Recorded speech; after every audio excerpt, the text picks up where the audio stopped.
All right, guys, so right here we have what we call a electromagnetic diverter valve. You have different types. This one right here has your in and out, and then your in and out is just a two-way. So this one would be used on like a quick hitch on your machine, and it could be found inside of it. This could also be used to whenever you lift your lever, your safety lever up and down. This is basically what opens and closes the flow off for safety. And sometimes these get stuck or act up, and we're going to go over that today. This particular one's a more complicated. It's got 6 ports.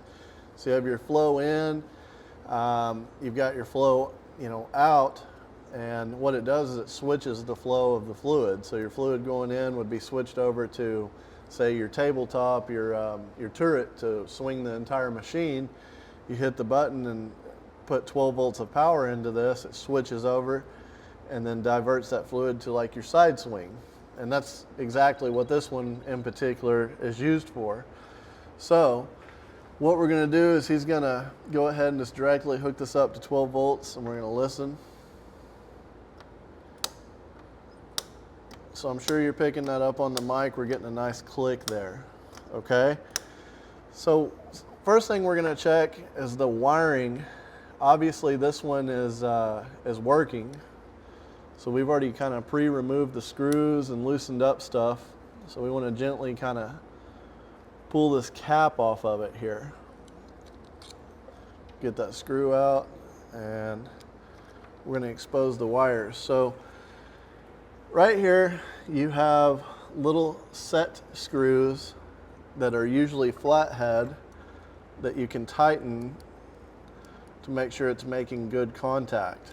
So we're gonna make sure it's getting good contact. Hopefully you can see this okay.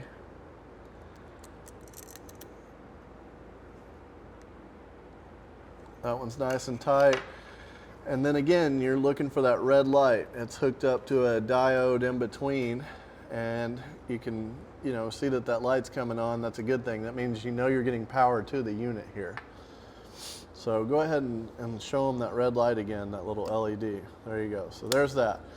All right, so that's good, but we're still having problems per se, and it's not working.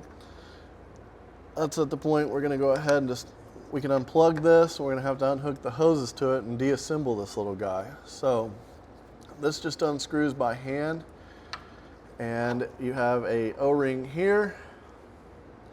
We'll set that aside, and then you have usually a sealing O-ring right there. Now, of course, we've already untightened this with a wrench, and it's going to take a little bit of muscle to do that. We're going to go ahead and unscrew this. We're going to show you how simple this device is and how it works. So we'll unscrew that, and we're going to go straight to it right here. Let's look at this, what we've got here. This is kind of like a firing pin on a gun, actually. So what this does is it goes in and out. So I'm going to hold it with my finger, and he's going to give it power. Go ahead and on and off, on and off.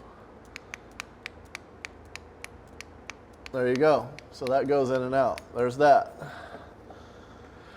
And then inside of here you've got a spool valve. So we're going to pull this other end that we've already pre-loosened here on this block. And we're going to take this off, and guys, be careful, there's springs in here that hold this. So there's your spring right there. What that does is that spring pushes the spool valve inwards that I'm about to pull out.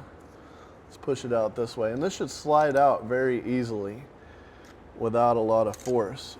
So let me get a good shot there of pulling that spool valve out. You can see your feather vanes in there. And this right here is just your spring holder. We're going to set that over here with the spring and set it aside. Now inside of there you can see all the way through this, and you can see all the vanes. Now we're going to demonstrate basically again how this works. So you've got your spring pressing down right here on this, and then when he hits that power on and off, it's moving that over just like that. So that's what you want to see. So now we know that this is working, the electromagnetic part, so we know that's good. The next thing that we would check is we want to make sure that this is that this is going in and out nice and easy. So as you can see, I'm using minimal force and this is just sliding in there nice. So this one's cut nice and well and fits good. Sometimes you may have a spring that's a little bit tight and has a lot of resistance to it, and it's basically got more resistance than what the little electromagnetic can push. So that might be an issue, and you know, we're going to try to keep these springs in stock if you need one to overhaul one of these.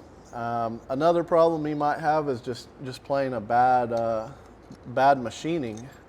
Unfortunately, it happens. It happens to the big brands or any of them, to where this is just not freely sliding in there. So that's some stuff to watch for, and that's kind of how this works. I just wanted to show how simple this is. And this one's the same concept for the most part, only it all pulls out the end of it since it's a more simple one. But that's it, guys. Thanks for watching.